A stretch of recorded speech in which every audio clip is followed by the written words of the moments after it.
ValveTime.net. Hi, and welcome to a special Halloween-themed ValveTime review. In this video, we're going to be reviewing the peculiarly named Counter-Strike Nexon Zombies. Created by Nexon Korea, the game stands as something of a Western port of the Zombie for Darkness mode included with the free-to-play title Counter-Strike Online, which itself acts as an attempt to capitalize on the Eastern PC gaming scene. As you've probably guessed by the disclaimer in the game's title or the numerous times we've mentioned it elsewhere on this channel, Nexon Zombies was not actually developed by Valve, and is instead merely a licensed Counter-Strike spin-off because people love money. Ooh, money, spin-offs, and free-to-play games! You can tell it's Halloween, can't you? Jokes aside, the game has gathered its fair share of interest, strange looks, and laughs over the past few months, leading up to its release a few weeks ago back on October 7th, 2014. But is it any good, or even worth playing? Let's find out. Upon opening Nexon Zombies and selecting a matchmaking region and server, players are greeted with the first of the game's rather messy, overly cluttered menus, which take a little too long to get the hang of, so they're definitely not what we'd call intuitive.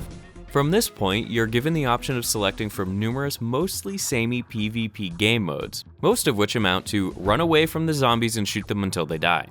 Those that don't instead fall into more traditional categories such as deathmatch or team deathmatch, and both are more or less what you would expect, except with a little more spawn camping than you might like.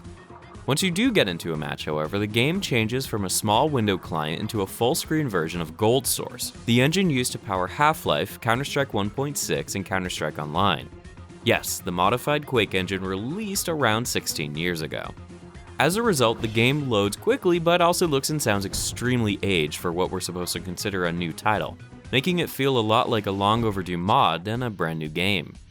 Now that we've covered some basic groundwork, we should clarify that while it does share the same name and wear the skin of CS 1.6, Nexon Zombies is far from being a real Counter-Strike title, with matches more closely resembling that of old Garry's Mod zombie survival game modes, but more on that in a short while. The game modes, focused around zombies, featured none of the terrorist versus Counter-Strike tactical gameplay the series is heralded for, instead replacing the terrorist team with a group of zombies randomly selected from all current players on a server. From this point, it's up to the CTs, here referred to as humans, to survive until the end of the round while the zombies attempt to kill all remaining humans. Once a zombie reaches and kills a human, that player will then join the zombie ranks, continually swelling their team while the humans dwindle. Once in control of a zombie, players have the option of swapping to various other types, including lighter zombies that can go invisible, and your typical big fat butcher tank. That probably sounds extremely familiar to anyone who has played any of the Garry's Mod style zombie survival game modes we mentioned earlier, as it's basically exactly the same format through and through, except now weapons are purchased at the start of rounds just like Counter-Strike rather than being found spread on the ground throughout the map. Despite the minor weapon differences, the zombie game modes are also plagued with many of the same problems found in ancient Garry's Mod variants. For example, strategy, meaning little more than running backwards and having human players camp 2 to 3 hard-to-reach locations. Meanwhile, weapons feel imbalanced and numerous areas are constantly filled with eardrum-blowing levels of audio spam, which isn't helped by a number of loud, frequently annoying voice alerts every time a new zombie is spawned, especially when they more often than not overlap one another and become beyond inaudible.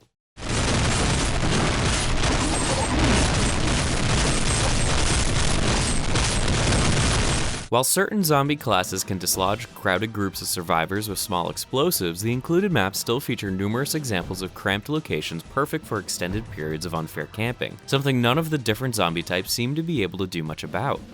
It's a clear example of how the maps being used weren't designed for their current purpose, meaning bad game design is never even really brought into question.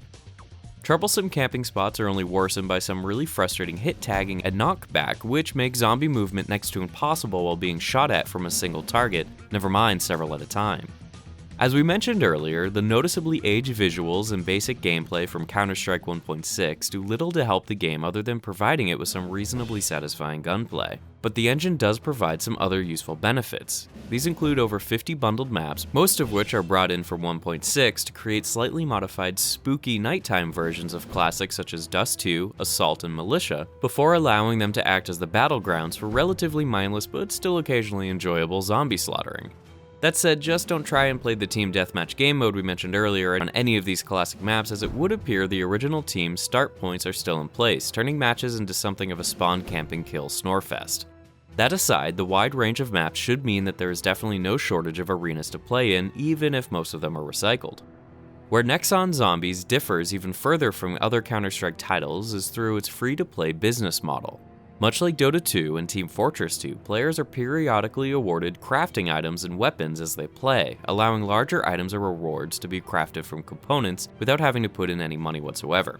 However, Nexon Zombies primarily only provides durable metals, graded blueprints, and varying amounts of points currency, rather than the consistent weapon or cosmetic item drops present in either of Valve's current free-to-play titles. This makes playing the game and being awarded drops far less satisfying than it could have been, and it makes the whole collection and crafting system feel far less rewarding and more confusing than it probably should be.